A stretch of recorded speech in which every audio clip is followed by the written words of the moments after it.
Youth কনফারেন্সে যাওয়ার জন্য কয়েকটা কন্ট্রাক্ট পেপার সাইন করাতো। ও, তুমি টার্মস এন্ড কন্ডিশনস সব দেখে নিয়েছো তো? আমি কিন্তু আর পড়লাম না। হ্যাঁ, ওরই মধ্যে ট্রান্সফার অফ প্রপার্টির কাগজটা রয়েছে ম্যাম, আপনি টেরও পাবেন না।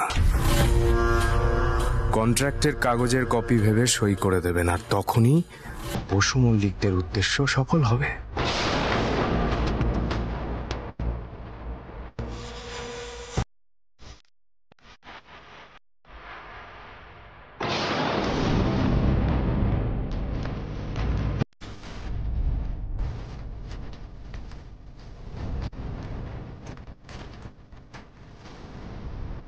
এই সুরমণ্ডল তারা ছিনিয়ে নিতে পারবে। একদিন এই সুরমণ্ডলের অপমানে বসু মল্লিকা শহর ছাড়া হয়, মির্জাপুরে পৈতৃক ভিটে গিয়ে উঠেছিল।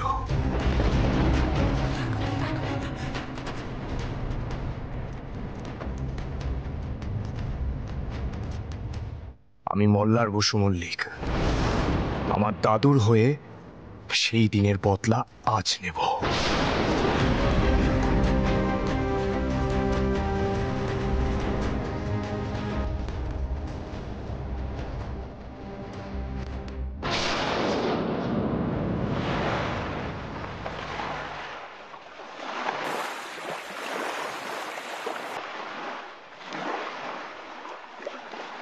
রঞ্জা, আমি তোমায় ভালোবেসে ফেলেছি।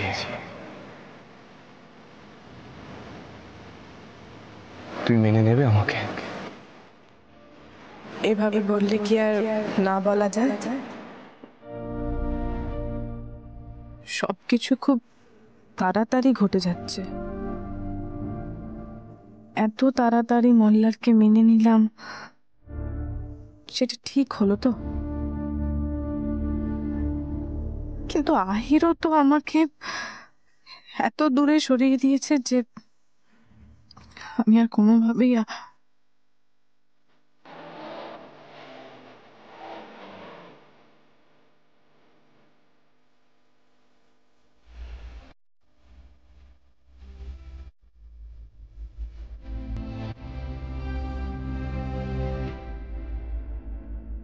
রঞ্জা,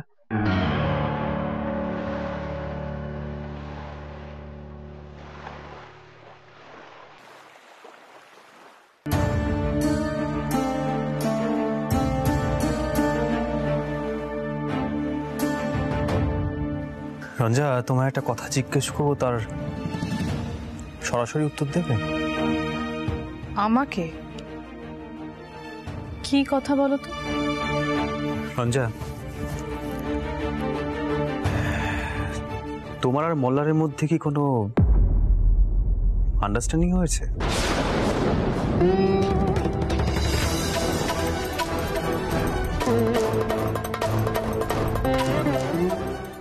মানে? না মানে তোমরা কাল রাতে, মানে বেশ রাতে যখন ফিরলে, তোমাদের দেখে মনে হলো যে তোমাদের মধ্যে একটা অন্যরকম সম্পর্ক তৈরি হয়েছে। সেটা হওয়াটা অস্বাভাবিক কিছু নয়, যথেষ্ট বড় হয়েছে রঞ্জা। রঞ্জা, তুমি নিজের সিদ্ধান্ত নিজে নিতেই পারো, কিন্তু কোনো ভুল সিদ্ধান্ত নিও না, এটুকুই বলার।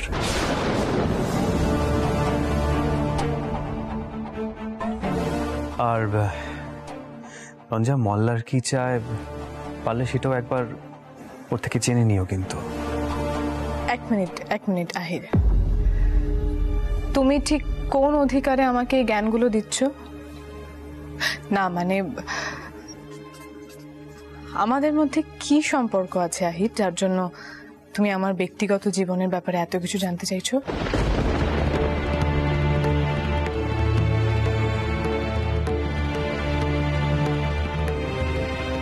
রঞ্জা, আমরা এই গুরুগৃহে একসঙ্গে বড় হয়েছি ছোটবেলা থেকে। তুমি বয়সে আমার থেকে অনেক ছোট, তুমি গুরুজির মেয়ে। রঞ্জার এগুলোর কি কোনো মানে নেই? না, নেই, কোনো মানে নেই। আসলে আহির, আমার বাবা মা দুজনেই খুব ভদ্র, তাই সত্যিটা কোনোদিনও স্পষ্ট করে তোমার সামনে বলেইনি।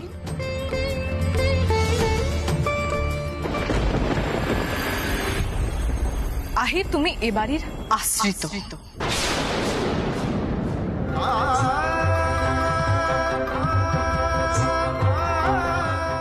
ভালো গান গাও, তাই তাই বাবা তোমাকে এ বাড়িতে রেখে দিয়েছে।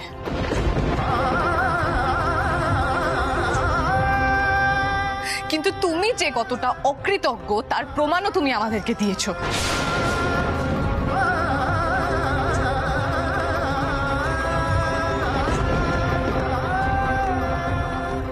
তুমি সুরমণ্ডলের বিরুদ্ধে গান গেয়েছো আহির,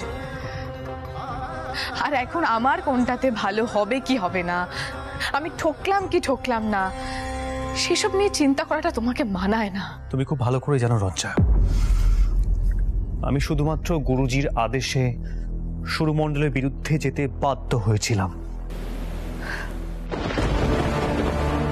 তাই? কিন্তু এটা তো তোমার একটা এক্সকিউজ আহির।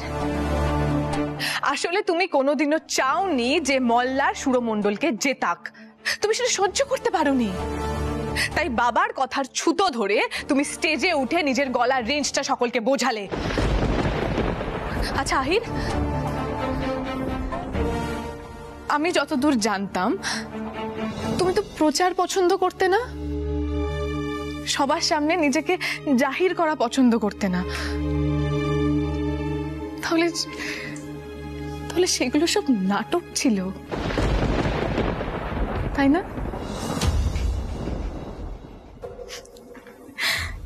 আর এখন এমন দেখাচ্ছ যেন যেন আমাকে নিয়ে তোমার কত চিন্তা। ব্যাস রঞ্জা, ব্যাস, যথেষ্ট হয়েছে। আমি কিন্তু আর নিজেকে সামলাতে পারবো না রঞ্জা। কি সামলাতে পারবে না তুমি নিজেকে? কি ভেবেছো কি তুমি? একটা মেয়ে সারা জীবন তোমার জন্য চিন্তা করে যাবে আর তুমি তার চোখের সামনে অন্য কারোর সঙ্গে সুখে সংসার করবে। Wow, how dare you Ahir, how dare you. আর এখন তুমি এসেছো মল্লারের নামে বদনাম করতে। আমার আর মল্লারের মধ্যে কোনো সম্পর্ক হলো কি হলো না সেটা জানার কোনো রাইট তোমার নেই।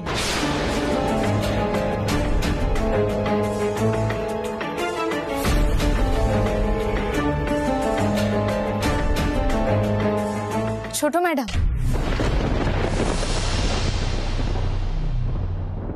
বিশ্বাস করুন ওস্তাদজি আপনাকে কিচ্ছু বলতে চাননি, আমি ওস্তাদজিকে জোর করেছি।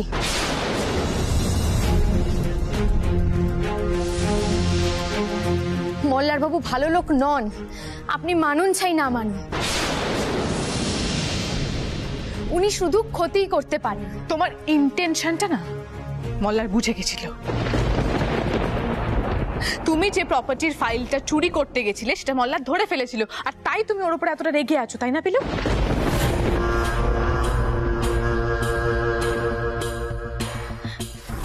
না ছোট ম্যাডাম, সেদিন ফাইলটা মল্লার বাবুই চুরি করতে গেছে। ব্যাস পিলু, আর একটাও বাজে কথা তুমি আমার কাছে বলবে না। সম্পত্তির দিকে কার চোখ সেটা আমি খুব ভালো করে বুঝে গেছি। চোর কোথাকার।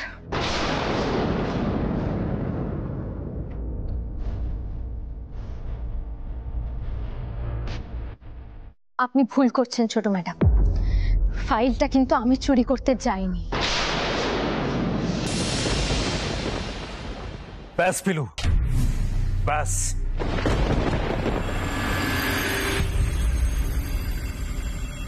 তোমাকে তো আমি বারণ করেছিলাম এই মল্লারের ব্যাপারে কাউকে কিছু না বলতে, তোমাকে তো বারণ করেছিলাম আমি। তোমার কথা কেউ বিশ্বাস করবে না সেটা তোমায় বলেছিলাম তো, আমি বলেছিলাম না পিলু তোমাকে কেউ চোর অপবাদ দিক সেটা আমি মেনে নিতে পারবো না। হ্যাঁ তুমি মানছো সম্মানের জন্য, কিন্তু সেটা আমি মানতে পারবো না। আর রঞ্জা, তোমার যেটা মনে হয় তুমি সেটা করতেই পারো, আমারই ভুল হচ্ছে তোমায় এতগুলো কথা বলাটা। কারণ তুমি কি প্রকৃতির মেয়ে সেটা আমি অনেক আগেই বুঝে গেছি।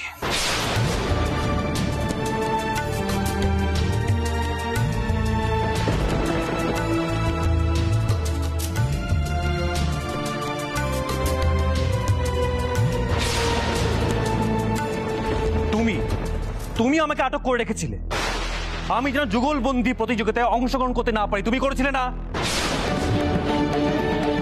তুমি পিলুর বিরুদ্ধে ষড়যন্ত্র করেছিলে, পিলুর নামে একটা ভুলভাল সিঁড়ি তৈরি করেছিলে, আমাকে অন্য পথে নিয়ে যাওয়ার চেষ্টা করেছিলে যেন আমি পিলুকে না মেনে নিই, করেছিলে না তুমি?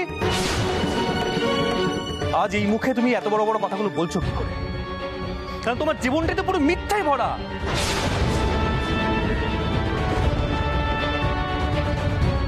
তুমি একটা অন্য মানুষকে চোর বলছো কি করে রঞ্জা? তুমি তোমার কর্মের ফল খুব শীঘ্রই ভোগ করবে, তুমি সেটা মিলিয়ে নিও আমার কথাটা। আর পিলু, তুমি কাদের নিয়ে ভাবছো? কাদের নিয়ে ভাবছো? সে কি তোমায় নিয়ে ভাবে?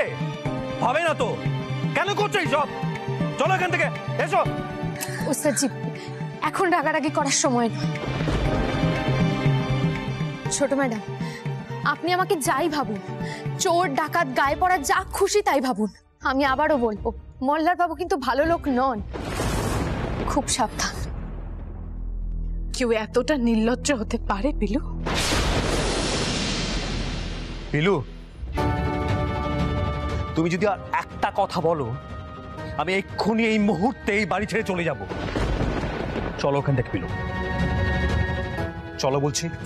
তোমাকে আমি বারবার করে বারণ করছিলাম এতগুলো কথা বলো না, কেন বলছো তুমি?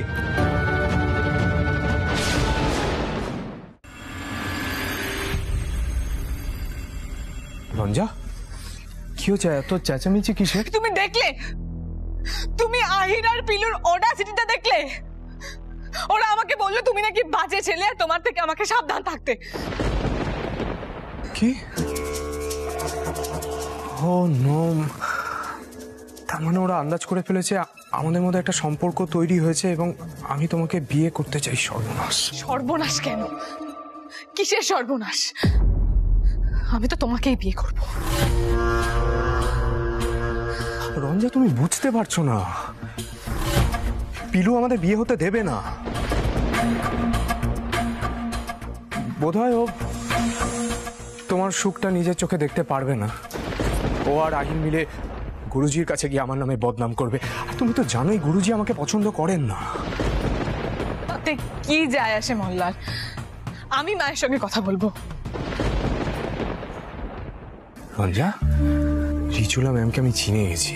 ম্যাম কিন্তু শেষ পর্যন্ত গুরুজির বিরুদ্ধে গিয়ে আমাদের দুজনের বিয়ে দেওয়ার সাহস করবেন না। আফটার অল তুমি ওনাদের দুজনের কাছে খুব স্নেহের পাত্রী।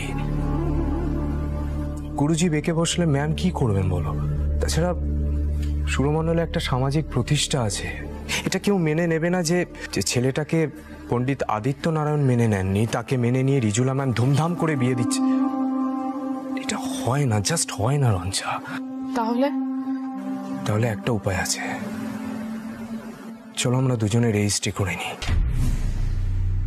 আমি সব ব্যবস্থা করে নেব। না না না, এভাবে কাউকে না জানিয়ে লুকিয়ে চুরে এটা সম্ভব না মল্লা, এটা সম্ভব না। রঞ্জা, দেখো আমার দিকে, কি মনে হচ্ছে তোমার? মাঝপথে তোমার হাতটা ছেড়ে দেবো?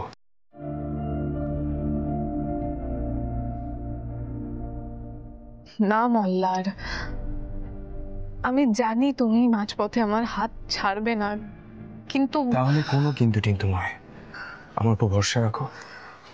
আমি যেমন বলছি সেরকম করো, দেখবে শেষ পর্যন্ত আমরাই জিতে যাব।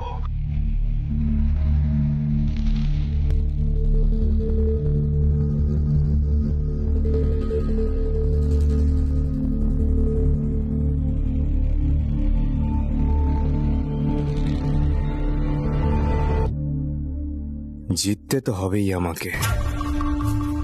তোমাকে বিয়ে করে নিলে আমার আর কোনো ঝামেলা থাকবে না। এত বড় সম্পত্তি নয়তো রিজুলা ম্যাম কেন আমাকে লিখে দিলেন? এটা নিয়ে মামলা হবে, আর সেই মামলা চলতেই থাকবে। কিন্তু কোর্ট যদি জানে যে জামাইকে যৌতুক দিয়েছে, তাহলে আর কোনো বিবাদ হবে না। সহজেই প্রমাণ করে দেওয়া যাবে যে রিজুলা ম্যাম নিজেই সই করেছেন ট্রান্সফার অফ প্রপার্টিতে। আজই সব পাকাপোক্ত ব্যবস্থা হয়ে যাবে।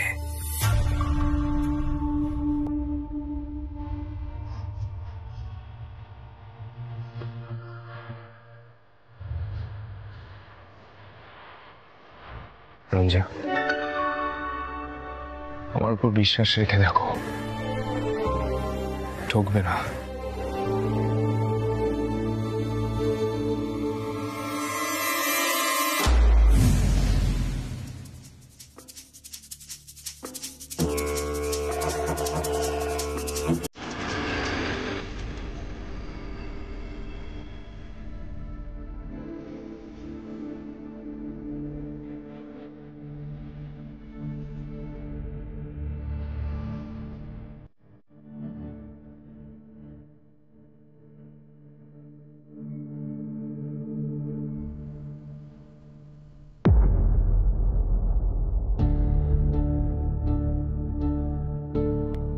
খুব ভয় করছে না?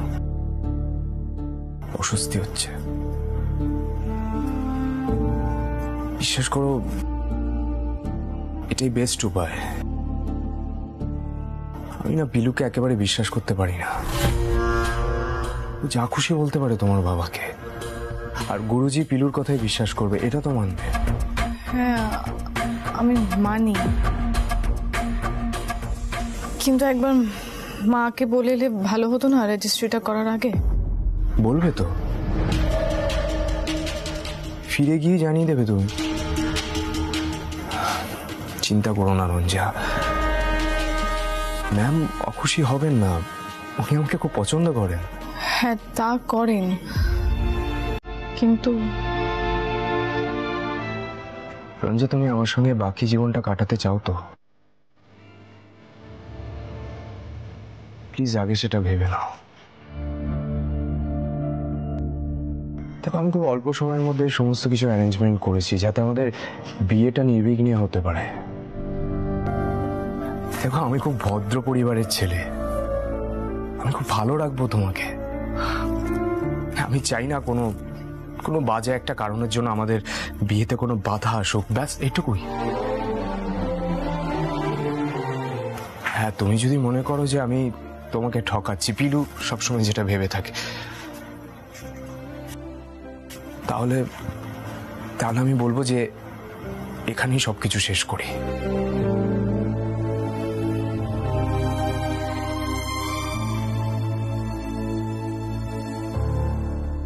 আমি কালই নিজের বাড়ি মির্জাপুরে ফিরে যাব। এখানে আমি আর থাকতে পারবো না। কেন? কারণ সব সময় তোমাকে চোখের সামনে দেখতে হবে, তবুও নিজেকে কন্ট্রোল করে রাখতে হবে। ভাবতে হবে তুমি আমার হতে পারতে, অথচ আমি তোমার মন জয় করতে পারলাম না। যেটা আমার পক্ষে খুব কঠিন হবে রঞ্জা। তুমি ভাবতে পারছো না আমি কি পরিমাণে তোমাকে ভালোবেসে ফেলেছি।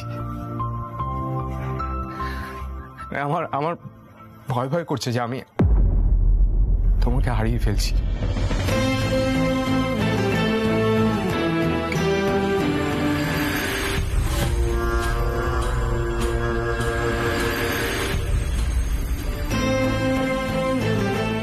এভাবেও তো কেউ ভালোবাসেনি আমাকে কখনো। এই ভালোবাসা কি ফিরিয়ে দেওয়া সম্ভব কারোর পক্ষে? আহির তো আমার মর্মই বুঝলো না।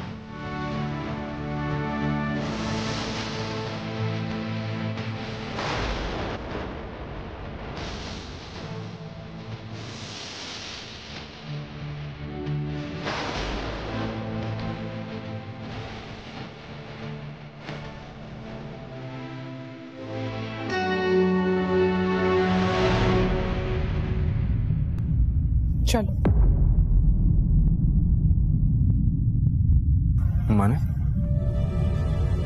মানে চলো, সাইনটা করি।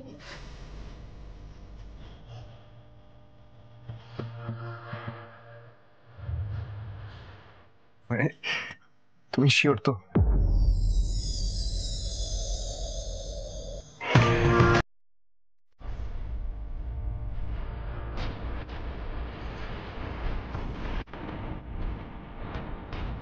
ও, আপনারা এসে গেছেন? বসুন বসুন বসুন। প্লিজ বসো।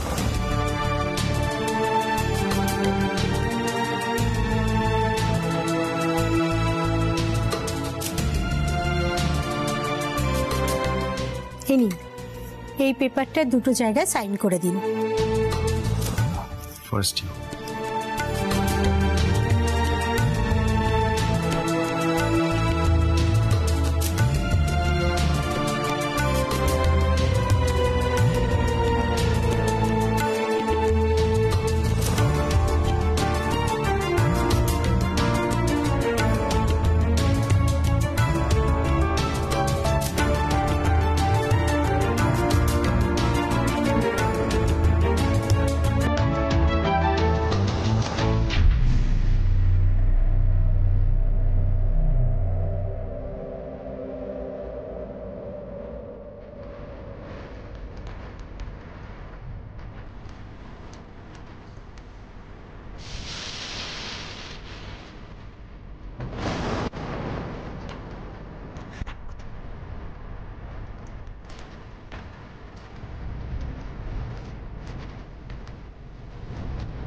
এইবার জমবে খেলা।